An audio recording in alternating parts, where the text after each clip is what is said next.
Chapter 1. Wally. "Comfortable?" the doctor asked. Wally Cooper adjusted himself on the hard leather chair. The office shone dully under the new electrics. A chill seeped from the marble hallway, and the occasional scream echoed from the cells. How could anyone feel comfortable in Grey Ridge Mental Hospital? Yes, sir," he said. "Good," the doctor said. He flipped open a file bearing the name of Wally's older brother. "Let's see here. Graham Cooper.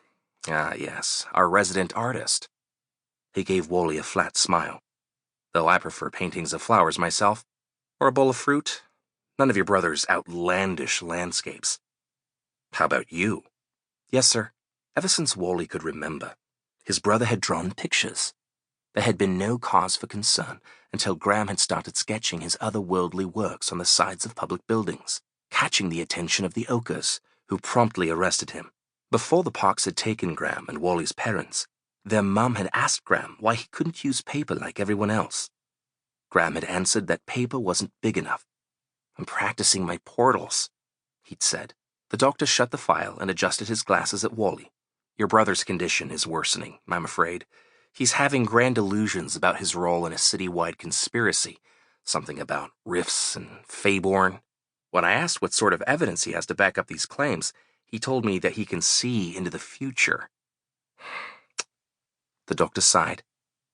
"If you aren't able to pay your brother's bill within the next week, the board will be forced to nominate him for some of our more experimental treatments." Wally crossed his arms to keep them from shaking. "Well, what are you going to do to him?" "Oh, nothing to be concerned about," the doctor said, avoiding Wally's eyes. "Some electrical shocks, administering medication that hasn't been made to market yet, perhaps a tiny hole in the back of the skull to release pressure on the brain." Wally nodded. Or thought he did. His whole body had gone numb. This was it. The doctors were going to hurt Graham, just as their mum had feared. "Any questions?" the doctor asked. Wally wanted to ask how his brother's condition was worsening. Graham seemed like the same old Graham. Sure, he'd had delusions, but he wasn't hurting anyone. He was just drawing landscapes on the walls of his cell, using dirt and cobwebs as naturally as if they were ink. The doctor cleared his throat. "If you'll excuse me, I have other patients to see." He tapped another file that read, "Lucas Valerie. I've got a woman here who believes her daydreams are trying to murder her." The doctor chuckled, and, when Wally didn't crack a smile, scribbled something on his notepad. "Have the back payment by Friday. Otherwise, we'll take care of your brother the way the hospital sees fit." He tore the paper free and handed it to Wally. 'Twas a list of the hospital's expenses. The number at the bottom made Wally's stomach flip.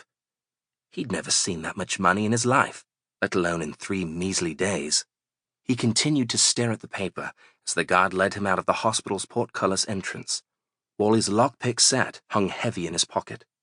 Come nightfall, he could sneak back to the hospital and pick the lock to Graham's cell as easily as untying a pair of shoelaces. But then, what would Wally do with him? The last time Graham had been loose in the city, he'd stolen a lady's feather boa and wiggled it through the air, claiming it was a serpent of the heavens, before getting cracked in the head by an Oker's nightstick. As much as Wally hated to admit it, his brother was better off in the hospital, so long as Wally could find the money before those experimental treatments began. Wally walked down the craggy cliffs of the coastline and back into port. The horizon was shifting from blazing orange to sleepy purple, and the air was growing cool. The smell of ocean salt blended with that of coal from the steamships. The cries of seagulls were drowned out by the rattle of carts and merchants hawking their wares. "Apples? Fresh apples? The mushiness brings out the flavour, ma'am."